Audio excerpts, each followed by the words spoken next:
Hello everyone, it's James from Novotronics and Modeling, and today we're going to talk about the prep stage for the Nissan Pulsar.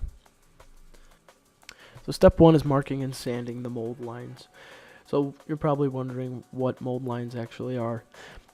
So most models are injection moldings of plastic, and what happens is the spew and the runner gates will have liquid run through them, and then the parts will gel in the middle. This will create some type of an overlap and then therefore create the mold lines.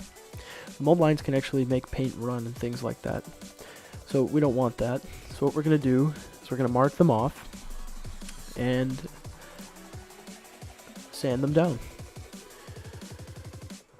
So you're going to want some kind of permanent marker.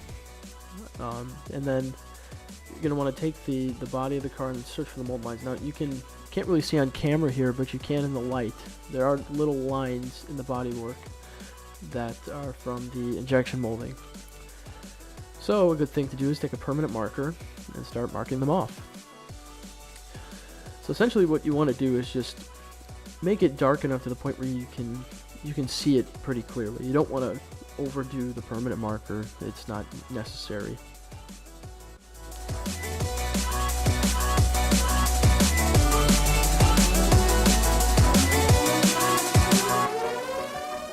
So now you're going to want to take some 600 grit sandpaper and sand those lines down so you can't see the permanent marker anymore.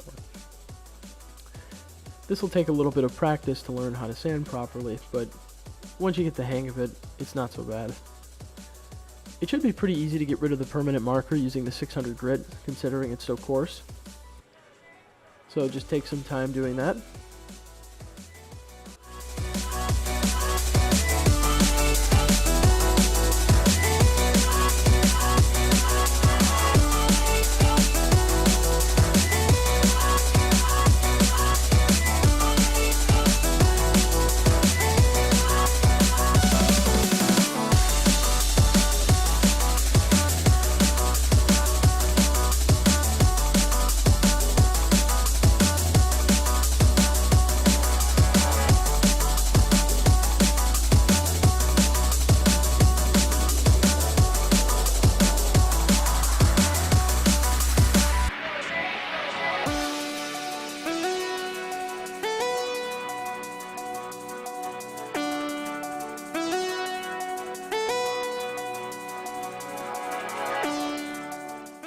So now after you're done sanding the lines down, you're going to want to start to sand the entire body.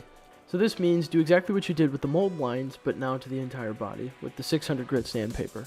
The whole point of sanding is to get primer to get a good base to stick to. The coarser the better. This is something that's very important for you to get your first couple coats of primer on. And the good thing about primer is that you can also wet sand it once you're done with that as well after it's done drying. Most of the time it's good to sand parts that may cause a run, so things like right above the wheel wells you might want to spend some extra time with, or just above some panel lines or things like that. You also have to be careful not to sand too hard around certain small details. But the good thing is too is that if you want to get rid of some certain details, you could just sand them off with enough force. So let's say there's a small logo on the rear quarter panel and you don't want it there, no problem, you can just sand it right off.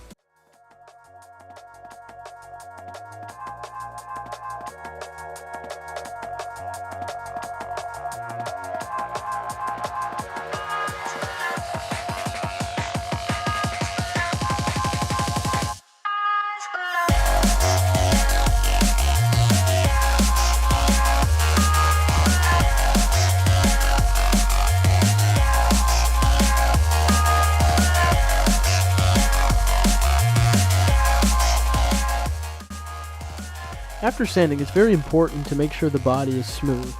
So now we're going to go on to washing the body. Something that's really interesting about plastic models too is that they have a small thin layer of clear plastic over the top. This can be removed by using some type of dish liquid and warm water as well. So you can both clean the body and get rid of the excess clear film, and also you can smooth out the body, get ready for the painting of primer. And this is what it should look like when it's finished. I don't know how well you can see it on camera, but the body is very coarse. It's not smooth anymore, and there's no type of dust or any type of residue from the sanding in there. Thanks for watching. Subscribe and follow my blog as well, which will be in the description.